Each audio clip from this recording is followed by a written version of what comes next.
It only took 10 minutes after arriving in Arizona for chaos to find us. Some woman in a business suit came storming onto my land with phony security guards in tow and actually called the policia on me for trespassing on my own property. She had the nerve to report me as some squatter illegally camping on what she claimed was her community land. It was so outrageous. It felt like a prank. She clearly thought dialing 911 would scare me off my own 20 acres. But she had no clue who she was dealing with. That misstep would come back to haunt her in a spectacular way. Let me know where you're tuning in from, because this is one wild story. It was our first morning on the new land just outside Phoenix at 10 a.m. Clear skies, full of promise. Judy was already walking the grounds, excitedly pointing out where she wanted her garden to go, talking about tomatoes and peppers like we had just purchased Eden. The kids were darting around, exploring every inch, their laughter echoing across the wide desert. I was setting up our temporary shelter,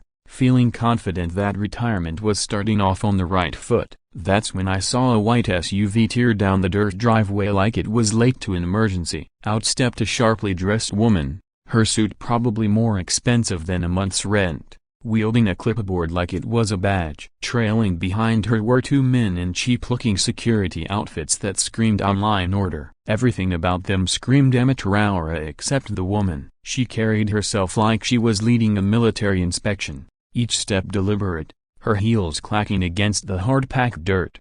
"Excuse me," she called out, her voice full of manufactured authority that instantly triggered my military instincts. "I'm Catherine Hardwell, president of the Canyon Ridge HOA. This is part of our resort expansion. You're trespassing on our development property." I'll admit her confidence was impressive, but something about her story didn't sit right. The so-called security guards looked uneasy, shifting uncomfortably like they just realized they were in over their heads. Catherine, on the other hand, stood there with the self-righteous air of someone handing an eviction notice to squatters in her childhood home. I walked over, calm and measured, the same way I used to approach fraud cases back in my insurance investigation days. "Ma'am, there's been a misunderstanding. I've got the deed, title insurance, and a certified survey. This land is mine." That's when she produced what she claimed was official HOA documentation, but even from a distance, the papers looked off. Mismatched fonts, a low-resolution letterhead that looked like it came off a home printer. The whole thing screamed DIY fraud to anyone with a background in financial crime investigation. Then came her first major blunder, the kind of arrogant move that would lead to her unraveling. Instead of backing off or suggesting we verify the situation with county records, she smirked and pulled out her phone like she was about to shut us down for good. "I need the sheriff's department," she said loudly, making sure everyone heard her, including Judy and the kids, who had stopped what they were doing to watch the chaos unfold. "This is Catherine Hardwell, Canyon Ridge HOA. We've got unauthorized campers on development land. They're illegally occupying our property." I had to bite my lip to keep from laughing. This woman had just called the cops on a retired Marine with airtight legal documents in hand. Across the property, Judy raised an eyebrow at me in disbelief. The kids had gone quiet, wide-eyed, watching this stranger claim we were criminals. It would have been hilarious if it wasn't so offensive. Roughly 20 minutes later, Sheriff Deputy Miguel Walker rolled up in his cruiser. Instantly, I could tell he was legit. Sharp eyes, calm presence, clearly not buying into Catherine's theatrical act. He asked for both sets of documents, examining them carefully. I watched Catherine's composure start to crack as he scrutinized her papers like a trained counterfeiter spotter. After using his GPS to cross-check the boundaries with our certified survey, he turned to her and said, "Ma'am, this gentleman owns the property, legally and officially. However, I'll need to report your documents to the district attorney. Forging legal paperwork is a serious offense in Arizona." Catherine's face went pale, like she'd just been told her plane ticket was actually a receipt for laundry detergent. Her two security guards didn't waste time.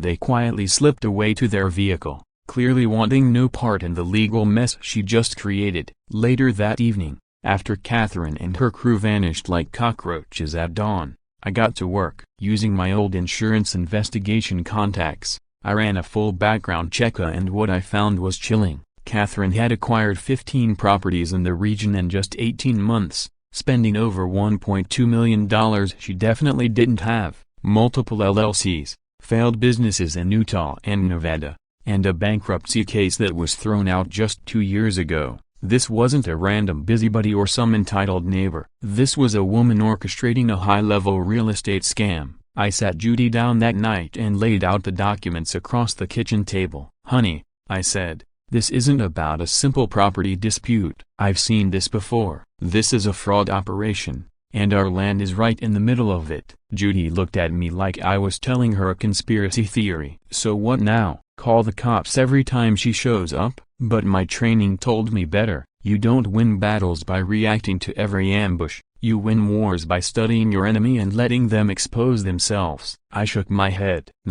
We're going to let her keep making mistakes, and we're going to document every single one. Right now, she was just a nuisance with forged papers. But if I was right about what she was planning, she'd soon take even riskier actions trying to get this land. And when she did, I'd be ready with all the proof needed to take her down for good. Judy still looked doubtful, but she trusted my instincts when it came to reading criminal behavior. She knew my background too well not to. That night, as I mounted our first security camera facing the front access road, I couldn't help but grin. Catherine believed she was pushing around some clueless retiree who'd cave at the first sign of trouble. What she didn't know was that she just picked a fight with someone who had spent a career taking down organized fraud rings and corporate scam artists. She'd made her first and worst mistake when she called the police on the wrong man. And now, I was going to give her all the room she needed to destroy herself. But what Catherine didn't realize was that during her background check,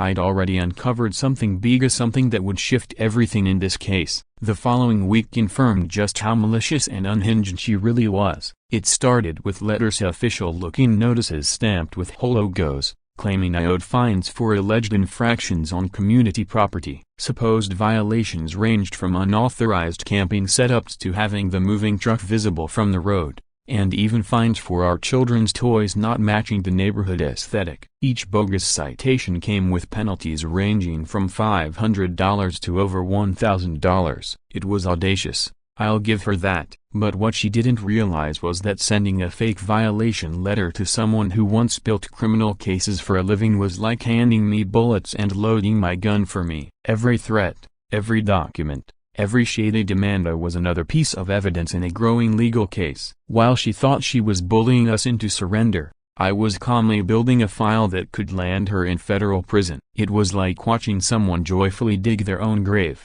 using a golden shovel, clueless about the consequences. By the second week, things escalated. She started sending in so-called building inspectors, claiming they were responding to anonymous complaints about illegal construction. They'd show up out of nowhere, tell me to halt all activity until further HOA review, and ask probing questions meant to intimidate. But the second I asked to see legitimate county badges, licenses, or even business cards, they'd suddenly remember they had an urgent appointment and vanish. Watching these grown men participate in such a clumsy fraud would have been funny if it wasn't so pitiful. Week 3 got uglier. Daily security patrols began circling the property, clearly not there to protect anything, just to intimidate. We started receiving certified letters marked final notice threatening legal action over fabricated violations. Then came the calls to Catherine herself, demanding I attend compliance meetings to resolve the situation,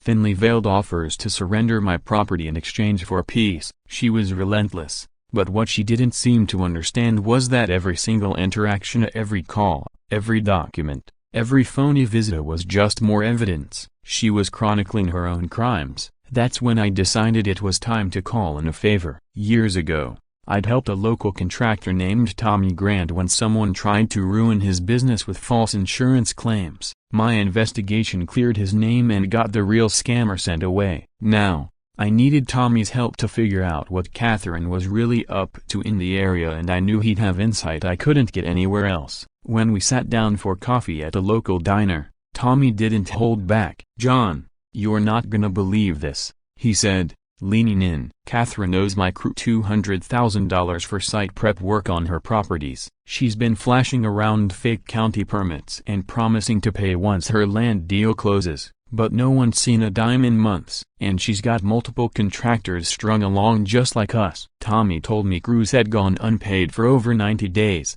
relying on Catherine's promises and phony paperwork. She was either close to landing a huge payout or her entire scheme was about to collapse like a house of cards in a windstorm. The deeper Tommy dug, the worse it looked. Other crews were beginning to panic, asking hard questions about her finances. No one had seen real contracts. No one had received legitimate payment, and those county approvals, forgeries, good enough to fool hopeful workers, but not good enough to pass inspection. That's when it all started to click. Catherine wasn't harassing us out of pettiness if she was desperate. Whatever scheme she was orchestrating, our property was a critical piece. But I still hadn't grasped the full extent until I got a phone call from an elderly woman named Mrs. Franklin. She'd found our address online and reached out because she was genuinely worried about her investment in the Canyon Ridge development. "Mr. West," she said in a soft, shaky voice that reminded me of my grandmother, "I paid $75,000 as a down payment for Unit 12 in the Canyon Ridge Resort." Catherine showed me these beautiful drawings and said construction would begin soon. "But it's been 8 months, and nothing's happened. I was hoping you might know when they'll start building." And just like that, the fog lifted. I suddenly understood what Catherine had really been doing. Over the next several days, I made calls, lots of them, and what I uncovered left me furious. Catherine had sold 18 non-existent resort units, collecting nearly $950,000 in deposits from retirees and seniors. These weren't wealthy investors, these were regular folks, veterans, nurses, teachers, people who had spent their whole lives saving for a quiet, peaceful retirement. Catherine had shown them the same flashy designs, made the same grand promises, and told each of them they were getting early access to a premier development. Mrs. Franklin even provided contact information for 5 more victims just like her. Through Mrs. Franklin and the other early victims, I was able to connect with all 18 people who had been scammed. Every single conversation was gut-wrenching. A retired couple, both former teachers, had invested $85,000, everything they'd saved over a lifetime of hard work. One disabled veteran used his legal settlement to buy what he believed would be his final home. A widowed woman had cashed out her late husband's pension just to afford a unit. These were not wealthy investors, they were seniors, vulnerable and trusting, who had given everything to the wrong person. And here's what took this from tragic to criminal. Catherine couldn't legally build a single unit without incorporating our land. Her development plan relied entirely on our 20 acres for infrastructure via access roads, utility lines, and layout. She had taken close to $1 million in down payments for homes she had no legal right or ability to construct. Worse still, she had already spent those funds, the most of it going toward buying more land and bailing herself out of personal debt. What she was running wasn't just a real estate scam, it was a Ponzi scheme, disguised as a retirement development. Only instead of promising investment returns, she was selling dreams of peaceful living to people who deserved better. When I laid all of this out to Judy, I saw a level of anger in her I hadn't seen in 25 years of marriage. "You mean this wasn't just about harassing us for our property?" she said, her voice shaking. "She's stolen retirement money from 18 families?" That's when it hit me. This fight had moved beyond defending our land. We were standing up for people who couldn't defend themselves. These weren't just victims, they were hard-working Americans, nurses, veterans, school teachers who had spent decades building a life and then handed their savings to someone who saw them as nothing more than easy marks. I approached the case like a mission. Every fake fine, every threat, every interaction with her phony security team, I documented it all. I interviewed every buyer who'd been conned, collected their contracts, recorded their testimonies. I took photos of Catherine's obviously fake documents and followed the money trail to see where the funds had gone. The truth was even more disturbing than I expected. Catherine had funneled over $600,000 into property purchases. The rest, roughly $300,000, was spent on personal luxuries and private debts. And she only had about $50,000 left in liquid assets. Meanwhile, she owed $1.4 million in refunds and contractual penalties if she couldn't deliver the resort within 6 months. It was clear why she was so aggressive about taking our land. Without it, Her entire fraudulent empire would collapse and she'd face both bankruptcy and felony charges for swindling vulnerable seniors. But Catherine's unraveling wasn't finished. In fact, she was about to cross a line that would change everything. When people like her feel the walls closing in, they don't act rationally. They make reckless decisions of the kind that turn white-collar crimes into full-blown felonies with serious prison time. The next morning, Josh made a call that would expose the darkest secret Catherine had been hiding, a one that revealed exactly why she was willing to go to such dangerous extremes over our land. Viewers of the Echo Stories, what do you think drove Catherine to such desperation? Drop your thoughts in the comments, because what happened next still sends a chill down my spine. Once she realized her forged documents and intimidation weren't working, Catherine took things to a deeply personal and dangerous level. She stopped trying to scare me, and started going after my family. At first, it was subtle. Judy came home from a grocery run visibly shaken. She said Catherine had approached her in the parking lot with a disturbingly sweet smile and started making comments about neighborhood safety, how accidents can happen to families that don't cooperate. It was meant to sound innocent, but the threat was crystal clear. Then she began parking outside our home at night, just sitting in her white SUV with the high beams fixed on the house for hours. The kids couldn't sleep. Judy was afraid, and I was quickly reaching the point where my old instincts were screaming at me to deal with it the way I used to in uniform. But the final straw came when Catherine approached Judy again, this time outside her workplace. "Lovely family you have," she said with that same eerie smile. "Would be a shame if something disrupted their new life here." It was the most veiled threat yet, but the message landed like a brick. That night, Judy called me, crying and furious. "Josh, I need you to do something now. Why are you letting this psychopath threaten our kids?" And I'll be honest, for a few seconds, I considered doing exactly what she wanted. I could have ended this the way I'd been trained, quickly, permanently. But then Judy looked at me, saw the rage building, and put her hand on my arm. "Josh, that's not who we are anymore. We don't fight like that." She was right. I wasn't a soldier anymore. I was a husband, a father, and someone who knew how to fight smarter. And no one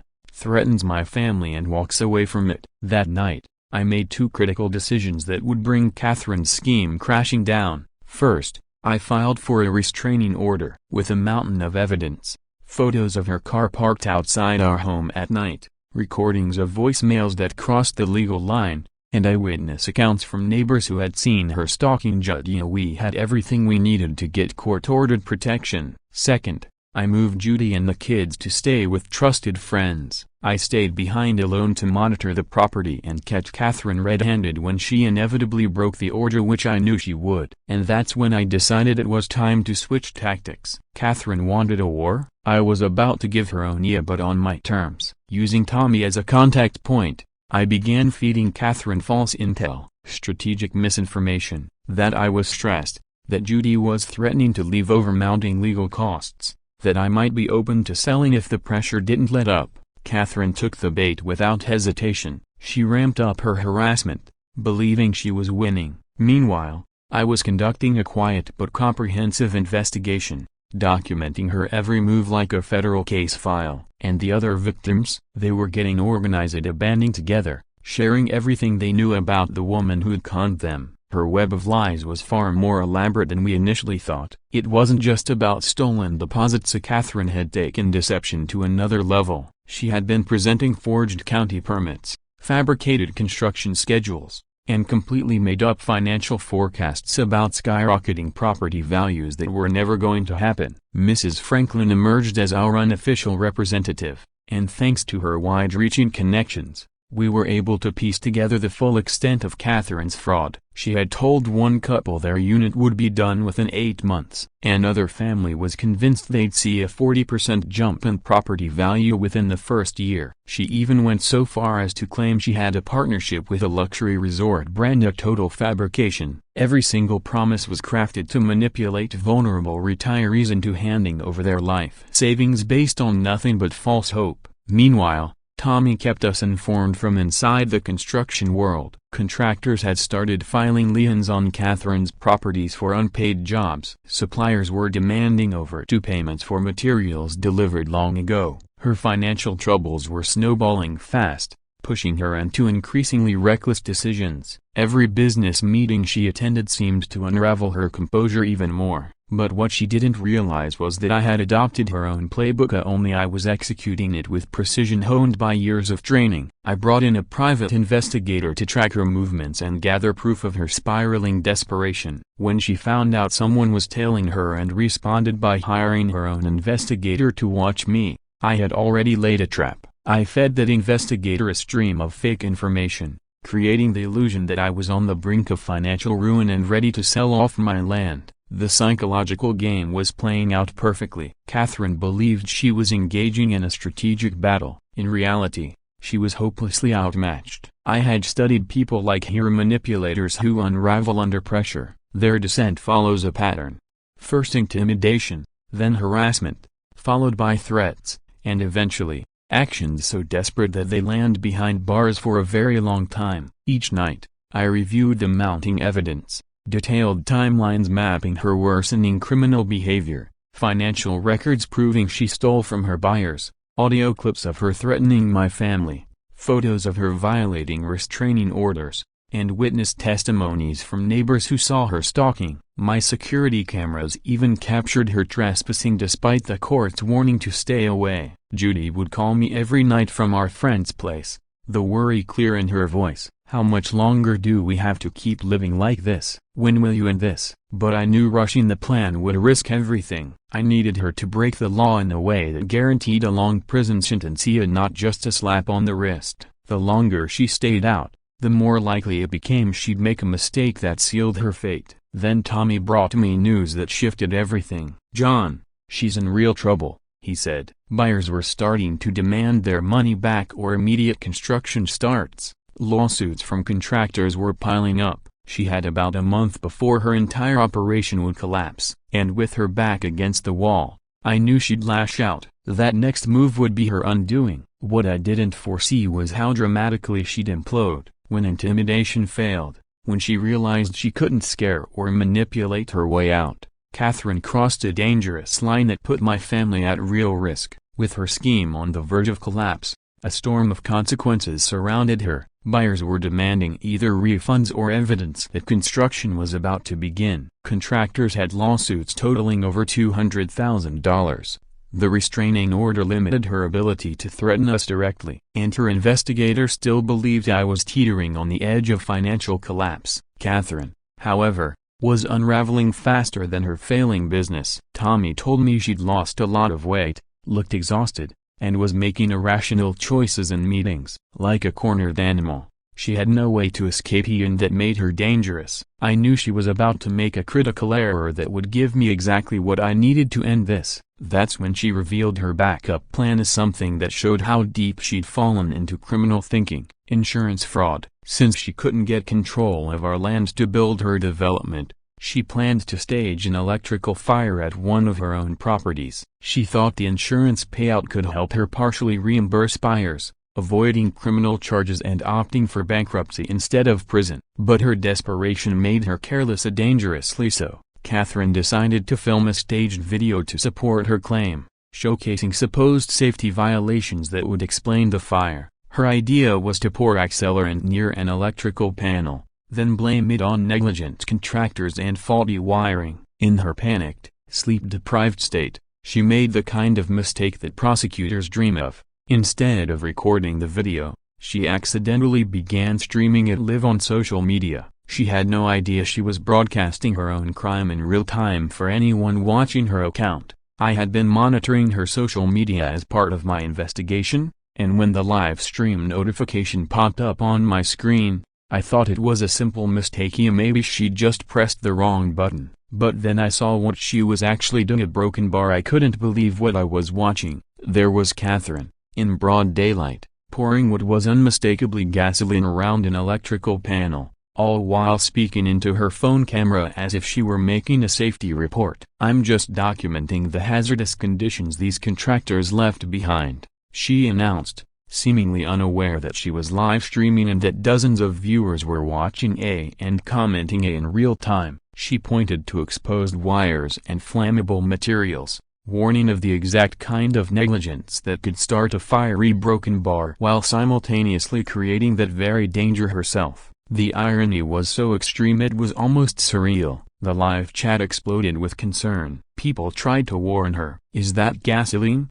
One comment read. Another said, "Somebody call the fire department, she's setting it herself." But Catherine, too wrapped up in her performance, wasn't reading the flood of messages or realizing she was broadcasting her own crime. That's when her entire plan collapsed in the most dramatic way imaginable. She lit what she assumed would be a small, manageable blaze, just enough to create a fake video narrative for her insurance claim. But fire, especially when gasoline's involved, doesn't behave according to scripts. Flames erupted and spread faster than she anticipated. Suddenly, this wasn't a staged video anymore. It was a genuine emergency spiraling out of control. I called 911 immediately, alerting both the fire department and the police. I also sent the live stream link to the dispatcher, letting them know they were watching a crime unfold in real time. Then I called Jessica Green, the local reporter who'd been covering real estate scams. "Jessica," I told her, "get to the Canyon Ridge site now. Catherine Hardwell is live streaming herself committing arson." The fire department arrived first. Catherine was already panicking, trying in vain to stop the blaze from spreading. Flames had reached nearby structures, and there was real concern it could evolve into a wildfire. Police pulled up moments later, and I met them on site with my laptop, playing back every second of Catherine's live stream from the gasoline pouring to the moment she lit the match. But what truly sealed her fate was that dozens of viewers had recorded the broadcast. Even if Catherine deleted the original feed, it didn't matter. The evidence was now permanent, multiplied across countless devices and shared online. Jessica Green and her camera crew showed up just as the police placed Catherine under arrest. The scene was everything justice demanded: handcuffed, soot-stained, and shouting that it was all some huge misunderstanding. Meanwhile, the very live stream she created was looping on social media, showing her every incriminating move. "I was just documenting violations," she screamed. "Josh West set me up." But when the video clearly shows you pouring gasoline and starting a fire while narrating your actions, there's little room for excuses. Seeing her completely unravel like that, even after everything she'd done, was difficult to watch. Just weeks earlier, she had been brazen and threatening. Now she was sobbing, trying to convince officers that I had somehow forced her to commit arson. She insisted she was the real victim, that I had entrapped her. The delusion had fully taken over, but the moment that truly felt like poetic justice came when Deputy Walker, the same officer who once responded to Catherine's false complaint about us trespassing on our own land, was the one placing the cuffs on her. Calmly and firmly, he said, "Ma'am, you have the right to remain silent." The tone in his voice said he'd been expecting this moment for a long time. "I suggest you use it." The media storm that followed was everything we could have hoped for. Jessica's report detailed Catherine's entire fraudulent scheme, including interviews with several of the buyers she had tricked. She explained how Catherine's harassment had escalated into outright criminal behavior. And Catherine's live stream, it was everywhere shared, reshared, and dissected across social platforms. It went viral within hours. That evening, Tommy called me, laughing harder than I'd heard in years. "John, did you see the headlines? They're calling it the A live stream arson case. Catherine's going to be famous, a broken bar, just not the way she hoped." But I wasn't celebrating. 18 retirees had trusted her with their futures. She stole their savings and, when cornered, tried to commit arson to cover it up. This wasn't entertainment, it was devastation. The very next day, Mrs. Franklin sprang into action. She rallied every buyer in their network, and together they contacted the district attorney's office. Their goal was clear: ensure Catherine faced the harshest consequences the law would allow. These weren't just stolen funds. Catherine had robbed people of their retirement,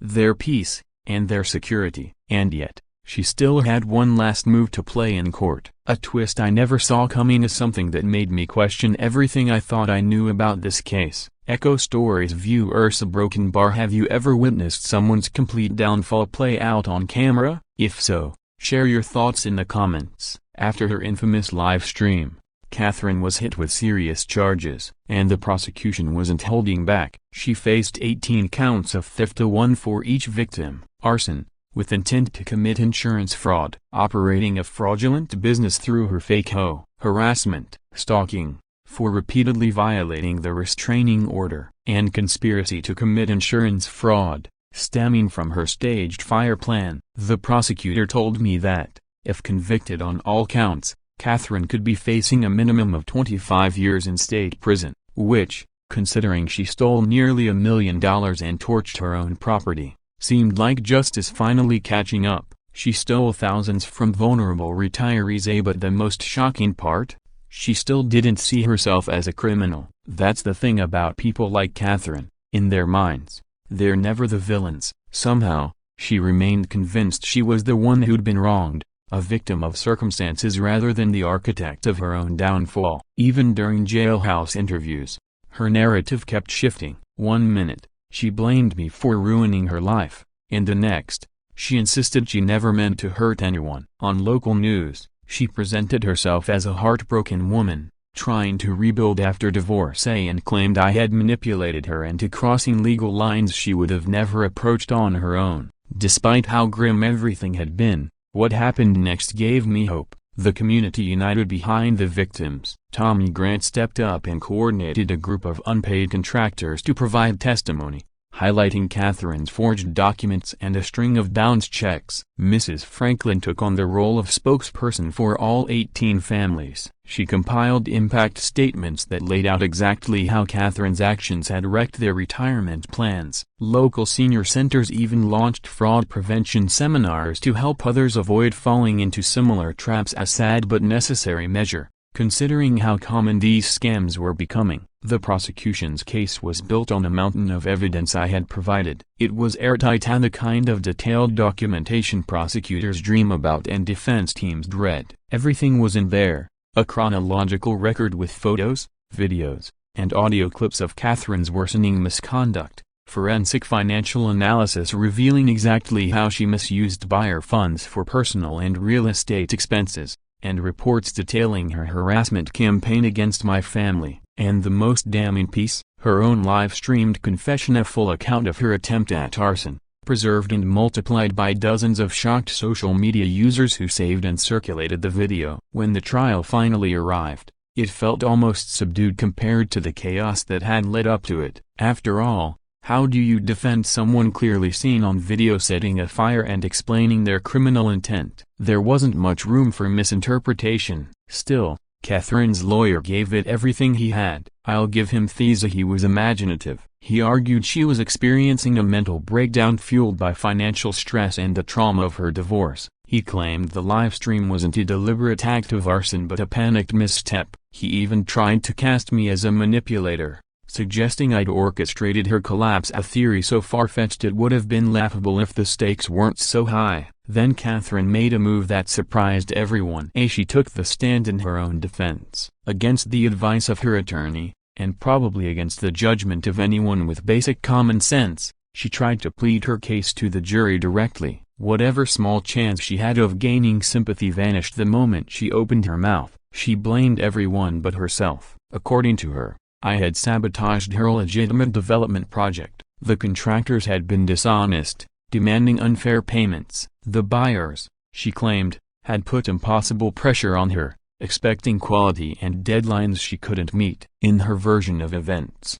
she was surrounded by conspirators, with no responsibility of her own. I just wanted a fresh start after my divorce, she sobbed, tears streaking down her face in what appeared to be genuine grief. I had a real development plan. Josh West destroyed it because he feared change in his neighborhood. But then came the prosecutor's turn. He played the audio of Catherine threatening my family, cold, direct, and horrifying. Her words were clear. Accidents can happen to families who don't cooperate. Watching the jury's expression shift was telling. Whatever compassion they might have felt instantly disappeared. The victim impact statements sealed the emotional weight of the case. Mrs. Franklin spoke on behalf of all 18 defrauded buyers, describing how they'd saved for decades, only to have their future stolen by someone they trusted. Tommy Grant shared how Catherine's unpaid invoices had nearly destroyed his small business and endangered his employees' livelihoods. Judy gave a heartfelt account of how our children lived in fear because of Catherine's stalking and threats. When I took the stand,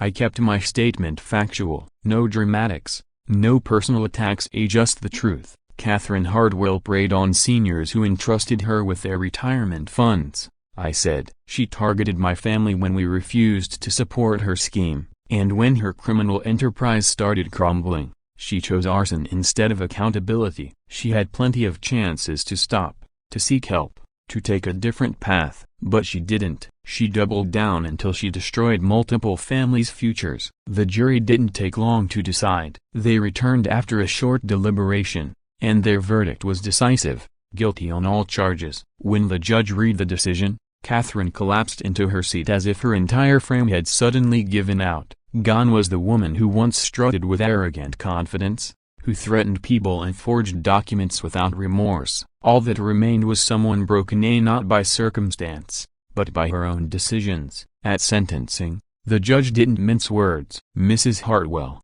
he began, "you deliberately targeted older adults who placed their faith and finances in you. You terrorized a young family to gain control over land you had no legal right to claim. When your fraud began to unravel, you attempted arson to cover your tracks and defraud your insurer. Your actions were not those of someone rebuilding a life. They were the calculated choices of someone willing to destroy others for personal gain." He paused, then delivered the sentence. 12 years in state prison. 12 years in state prison, $950,000 in restitution to the victims, and a lifetime ban from working in real estate or handling investments. By the time Catherine would be released, she'd be in her mid-60s with a felony conviction and no legitimate way to earn a living. As she was led out in cuffs, she glanced back at me with a look of pure hatred, as if I had somehow orchestrated her downfall, rather than simply exposing the truth of what she had done. Media coverage exploded in the aftermath, shining a national spotlight on real estate scams that targeted elderly buyers. Major outlets ran the story as a warning about how unchecked entitlement can evolve into serious crimes. One headline that stood out to me read, "Livestream arson, when Karen culture turns criminal." Catherine had become a public example of what happens when someone believes they can manipulate, threaten, and cheat their way into success. But what I didn't anticipate was how her conviction would create an unexpected opportunity, one that could not only change my own future but offer a path to healing for those she had harmed. 6 months after sentencing, Catherine's 15 properties were sold off at a court-mandated auction. The combined sale brought in about $800,000, much less than what she had paid. That's often the case with assets tainted by criminal investigations. Few are eager to buy property linked to arson and fraud. During those months, I teamed up with Tommy Grant and Mrs. Franklin to organize the former buyers into a formal recovery group. We held regular meetings, pooled resources to secure legal advice, and discussed ways they might still recover some of what was taken. Out of these conversations, a bold but promising idea began to take shape. Why not try to build the community Catherine had falsely promised? I addressed the group during one meeting. She lied and stole from you, but the vision she sold wasn't the problem. A peaceful, sustainable retirement neighborhood for hard-working people? That's still a worthy goal. The issue wasn't the dream, it was the person behind it. What if we made it real, honestly and ethically? The idea sparked enthusiasm, though many worried about the money. Most had lost everything and couldn't afford to start again. That's when I made a choice that surprised even Judy. I offered to contribute $200,000 from our retirement savings to help purchase the properties at the auction. "Are you sure about this, Josh?" Judy asked, concerned. "That's a big piece of our future." But I'd run the numbers. With Tommy's crew working at cost, residents providing labor to earn equity, and a community-focused development loan from a sympathetic local bank, the project was feasible. The auction itself was more symbolic than competitive. Word had spread about what we intended to do. and most outside investors respectfully backed off. We won the auction with a $700,000 bid, securing 14 vacant lots and one partially finished model home. Afterward, Tommy and I walked the properties. He evaluated the condition of the infrastructure and construction. Honestly, her contractors weren't the problem, Tommy noted. The work Salida just never paid for. Utilities are installed right, foundations are sound, and the roads are better than most new developments. It was clear this land still held potential. With the right team and vision, we could turn it into something meaningful. That's when the real challenge began. Building what we eventually named True West Community was the hardest labor I'd done since my military service, but by far the most rewarding. Mrs. Franklin took on the role of unofficial project coordinator, keeping everything transparent and involving every resident in decision-making. Tommy's team stayed committed, and many buyers pitched in through sweat equity, lowering their future home costs by contributing their time and effort. The local bank supported us with a development loan tailored to the needs of fixed-income retirees.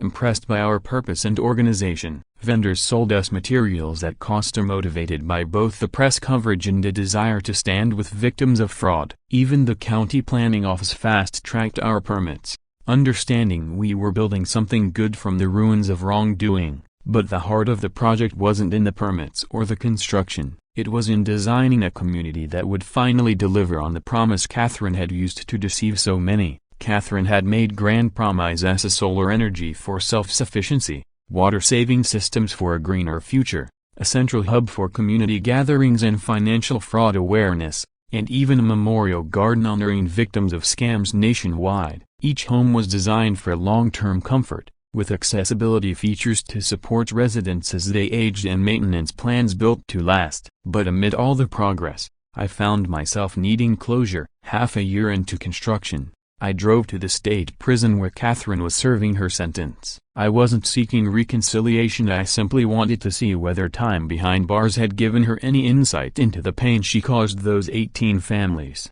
The woman who entered the visiting room was barely recognizable. The arrogance and swagger were gone. In their place stood someone weathered and diminished. Her hair had turned gray, and her body language spoke of regret and resignation. She wouldn't even meet my eyes, I just stared down at her folded hands on the metal table. "I catch the news sometimes," she said softly, "about what you built. Those families a broken bar, they actually got what I promised." I studied her face. "Yes," I replied. "They finally received what they were owed after everything you put them through." She was silent for a long stretch before finally raising her head, eyes brimming with tears. "I could have just offered to buy the land, couldn't I? If I had come to you honestly, offered a fair price, a broken bar, you might have said yes." "You could have," I said plainly. That admission shattered something inside her. She broke down, sobbing. "I ruined everything because I couldn't admit I needed help. I thought I could outsmart every enemy, threaten my way through, but I just kept digging deeper until there was nothing left." I stood up,